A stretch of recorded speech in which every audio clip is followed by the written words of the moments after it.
of his amendment. Mr. Chairman, the purpose of this amendment is simple: to prohibit any federal funds from flowing to law enforcement organizations that engage in any form of racial, ethnic, or religious profiling. It's been a matter of concern for decades among minority communities when policing organizations engage in profiling, but recent events have brought the problem into sharp focus. Starting last August, the Associated Press published a series of disturbing stories about the systematic racial, ethnic, and religious profiling conducted by the New York City Police Department against Muslim and Arab Americans in New York, New Jersey, Connecticut, Pennsylvania, and Louisiana. In September of last year, I asked the Department of Justice to investigate what we now know was a pattern of surveillance and infiltration by the New York Police Department against innocent American Muslims in the absence of a valid investigative reason. These Muslim communities were mapped, infiltrated, and surveilled simply because they were Muslim. Profiling is wrong. Profiling on the basis of race, ethnicity, and religion is a violation of core constitutional principles. Profiling is also wrong because it is not good policing. Profiling is an unthinking, lazy, unprofessional approach to police work and intelligence work, and it only raises the risk that the real plot will slip through the cracks. Indeed, profiling is counterproductive. The sloppiness of the NYPD surveillance effort was such that several non-Muslim establishments were labeled as being owned by Muslims.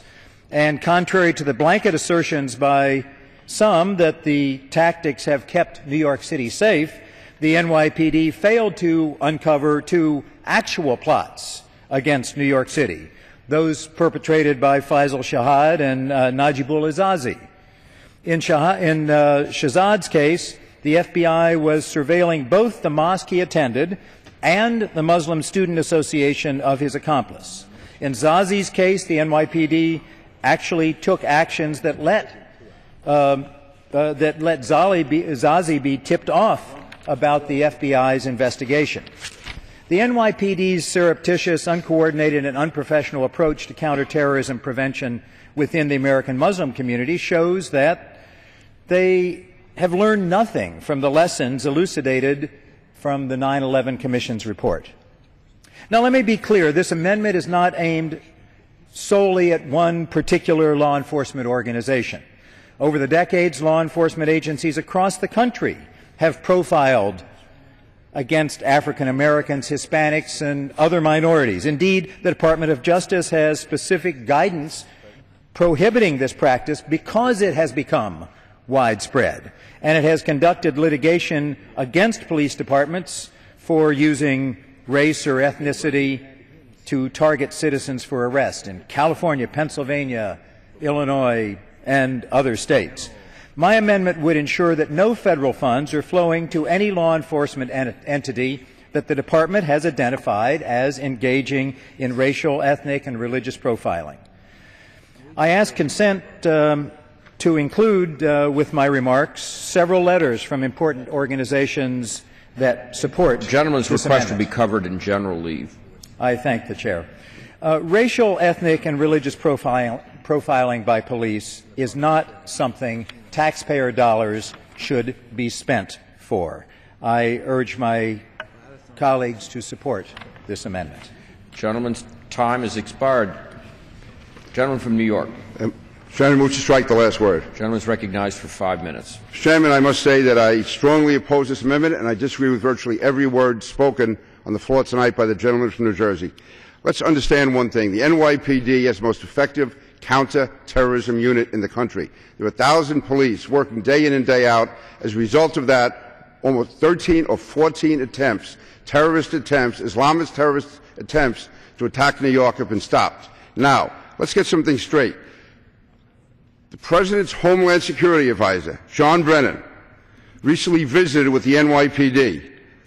During that meeting, or following that meeting, Mr. Brennan, President Obama's Homeland Security Advisor, stated, quote, "I have full confidence that the NYPD is doing things consistent with the law, And it's something that, again, has been responsible for keeping this city safe over the past decade. Mr. Brennan, the President's Homeland Security Advisor, went on to say, if we are going to have the ability to identify and stop terrorist operatives and terrorist attacks here on our shores, the national government cannot do it alone.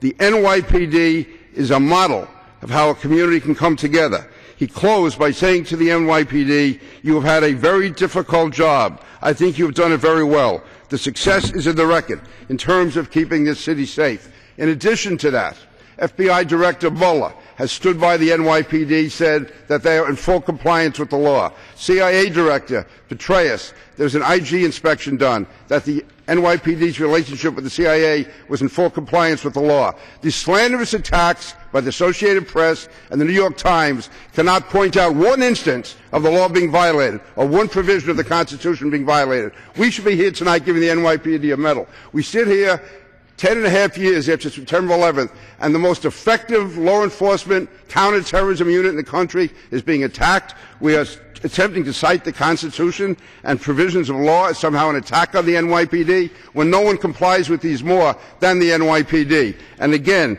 we go through whether it's Director Petraeus, whether it's Director Mueller, or whether it's the President of the United States, his own Homeland Security Advisor, have said this. Now, I work closely with the NYPD. Those in New York, whether it's Mayor Bloomberg, whether it's City Council President Christine Quinn, she's a Democrat, he's an independent. Both stand by the NYPD because of what they had done. And to think that the most effective organization is being attacked by the Associated Press, the New York Times, and those attacks are being joined here on the floor of the Congress of the United States without one fact to back them up. There's no spying. All this is good police work. The reality is we're not going to sit back like we did on September 11th and allow the enemy to come. If we know that an attack is coming, if we're told, for instance, that operatives are coming from a particular country, and there's a community in New York City where those people live, then obviously you conduct open surveillance. No one's talking about any violations of the Constitution. I remember years ago when the Justice Department was going after the Mafia. They went to the Italian-American communities. When they were going after the Westies, they went to the Irish-American communities. When you're looking for the Russian mob, you go to the communities in Coney Island and Brighton Beach. That's where the enemy comes from. 99% of the people are law-abiding. But if you're looking for the person who is going to that community to carry out a crime, you look in that community. If you're looking for an Islamic terrorist, you don't go to Ben's Kosher Deli.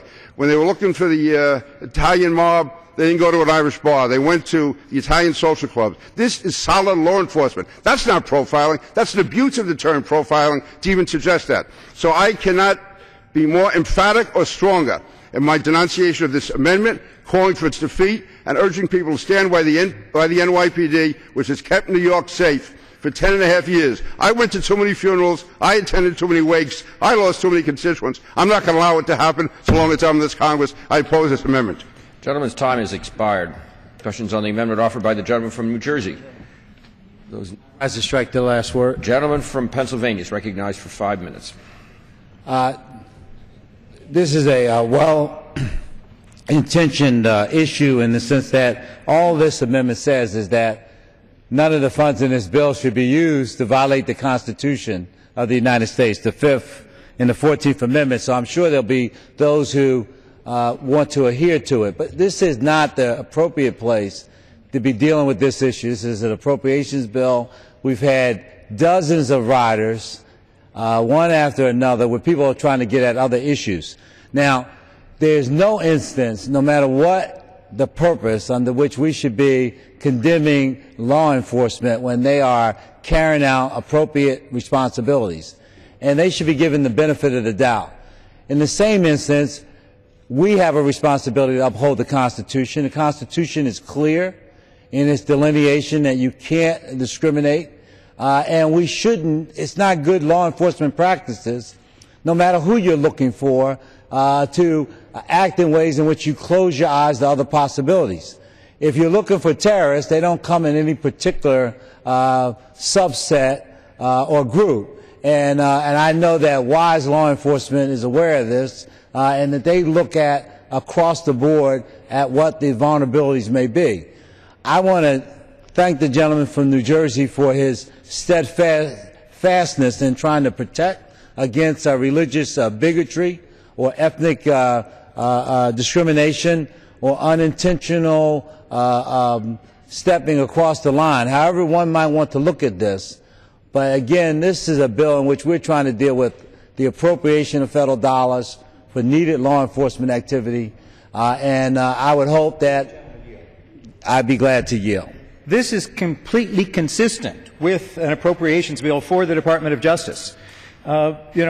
Just as we have spent decades getting away from the practice of harassing people for driving while black, we've got to get away from the practice of harassing people for shopping while Muslim. Reclaiming my time, the point here is that every dollar that we appropriate to the Department of Justice, we operate under the belief that they're carrying out their constitutional responsibility. So a limitation that says that they have to operate within the Constitution, at best, is somewhat redundant. If the gentleman would yield again. A reference was made to the Deputy National Security Advisor of President Obama, Mr. Brennan. What Mr. Brennan actually said was that for the NYPD to be effective, they need the cooperation of the Muslim community. And in fact, if you talk with the Muslim community, they are not only outraged by this behavior, they are intimidated by it. They see it as profiling. And, my colleague from New York or my colleague from Pennsylvania can say, well, of course, everybody's operating under the law. The fact is... Reclaiming my time. I didn't say that. There have been many litigations. Reclaiming my time. Carried forward by the Department of Justice. I understand that from the press reports, one could consider this profiling. All I'm suggesting to you is that this is not the appropriate vehicle for us to deal with it. Profiling would be improper, and I would hope that the Justice Department, and I believe that they've articulated that their position is not to profile. I'd be glad to yield. I would hope that the gentleman would find a place for this instruction to the Department of Justice to do and to make sure that the recipients of their grants do what they are indeed supposed to do. We're talking about money spent. We should make sure that the taxpayer money is spent for good policing. Well, I thank the gentleman, and as I indicated, I commend you for raising this issue. I know it's unpopular in some areas. I'm just suggesting that on an appropriations bill, a rider like this, I don't believe, dictating to the department that they should comply with the Constitution is similar to some other amendments we've seen today. I believe the department has an ongoing, everyday responsibility to comply with the Constitution.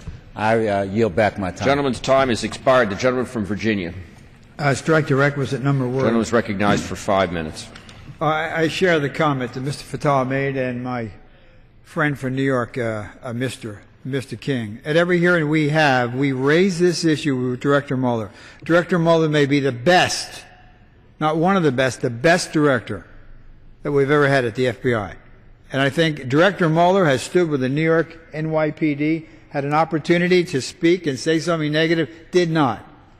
And so I think, and my good friend, and he is my friend, I think we throw words around there, but I like Rush Holt, and he knows how I feel about him. But this is not a good amendment, and it almost makes the FBI look like they're doing something wrong, or the NYPD like they're doing something wrong. To have a colloquy on the floor, but to have an amendment that looks like it's a direct kind of attack on after. And I looked at the original amendment, and you had to kind of change it in order to be in order. Secondly, I think Ray Kelly is one of the finest police chiefs we've ever had in the country. And if you were an NYPD policeman, you would see this and think. And thirdly, to validate what Mr. King said, and I read here, President Barack Obama's top counterterrorism advisor praised the New York Police Department's work Friday, saying the agency has struck an appropriate balance between keeping people safe and protecting their rights. And we have to remember Major Hassan was responsible for the death of 13 people, and there were targets and signs that nobody wanted to kind of identify. And as Mr. King said, You know, there were about 180 people from my congressional district that died in the attack in the Pentagon. And Brennan goes on to say, quote, "It is not a trade-off between our security and our freedoms and our rights as citizens," end of quote. John Brennan said Friday in an appearance at NYPD headquarters, quote, "I believe that the balance that we strike has been an appropriate one. We want to make sure that we're able to optimize our security. At the same time, we optimize those freedoms we hold and cherish so deeply." Brennan's comments represent a White House stamp of approval of the NYPD's tactics. For months, the Obama administration has sidestepped the question about the NYPD surveillance program while insisting on the importance of building partnerships with American Muslims. And then it goes on to say, city officials said the police department has done nothing illegal and argue that the NPD would have endangered the city it is charged with protecting if it did not take such preventive measures. Officers cannot wait to open an investigation until a crime is committed, they argue. Police Commissioner Raymond Kelly has said it is a mischaracterization to describe the department's tactics as spying. And then I'll close with this. In a speech to the police department's officials and representatives from private security firms, Brennan then went on to said the NYPD's counterterrorism work was essential to the safety of the nation's citizens. So I agree with Mr. King and I agree with Mr. Fattah. Certainly I yield, absolutely. The Deputy National Security Advisor, it's worth pointing out that a couple of days later, the White House felt it necessary to back away from his comments, to say John, in his remarks, wasn't referring to the NYPD surveillance. Of course he was, but they had to say he wasn't because he had misspoken. Rather, he was stating that everyone in the counterterrorism and law enforcement community must make sure that we are doing things consistent with the law. In other words, Mr. Brennan he was out of bounds, and the White House had to walk that back. So I wouldn't, if I were you, choose his endorsement of these NYPD activities as the best argument against my amendment. Well, I reclaiming my time. I do take Mr. Brennan at his word. I think Mr. Brennan is actually a constituent. This is my congressional district. He has a pretty distinguished career, having been our station chief in Saudi Arabia and head of the Counterterrorism Center, and probably has forgotten more about terrorism than any member here in the Congress. But for perhaps if the chairman would yield for a second, and Mr. Ruppersberger. But secondly, Director Mueller, who I maintain is one of the best directors. Director Mueller is an honest, decent, ethical guy who cares deeply with regard to civil rights. And Mr. Serrano is not here, but God bless Mr. Serrano. At every hearing, Mr. Serrano always bears in to make sure that the FBI is doing things appropriately, and I believe they are, and he validated what the NYPD did. I think it's just not a good idea to be attacking our law enforcement and saying this when they're actually doing a good job. So I stand with Mr. Fattah, and I stand with Mr. King. And I'll yield if you want me to. The time of the gentleman from Virginia. I asked the gentleman to have 2 more minutes so he can say. I don't want to. Is there objection? Seeing none, gentlemen. I thank the chairman for yielding. I don't think it's inconsistent. Objection. The gentleman from Pennsylvania is recognized for 2 minutes. It is not inconsistent for us to want to have support for law enforcement and also that the Constitution be followed. I want to again say that I think that if you want, we have access to them. If you want law enforcement to come in and brief you on these tactics and talk this thing through, that's fine. But I don't believe that we should take a position of all the angels on one side, and to the contrary, there's no police department that's perfect. But the point here is that the effort is one, I believe, to comply with the constitutional restrictions, that you do not operate without a due process and a probable cause. And let's see if we can find a way, other than this amendment, to see if we can get to the heart of this. Okay, I yield back. The gentleman yields back. The questions on the amendment offered by the gentleman from New Jersey. Those in favor signify so by saying aye. Those opposed, no. Opinion of the chair, the noes have it. Noes have it. The amendment's I not. ask the chair for a recorded vote. Pursuant to Clause 6 of Rule 18, further proceedings on the amendment offered by the gentleman from New Jersey will be postponed.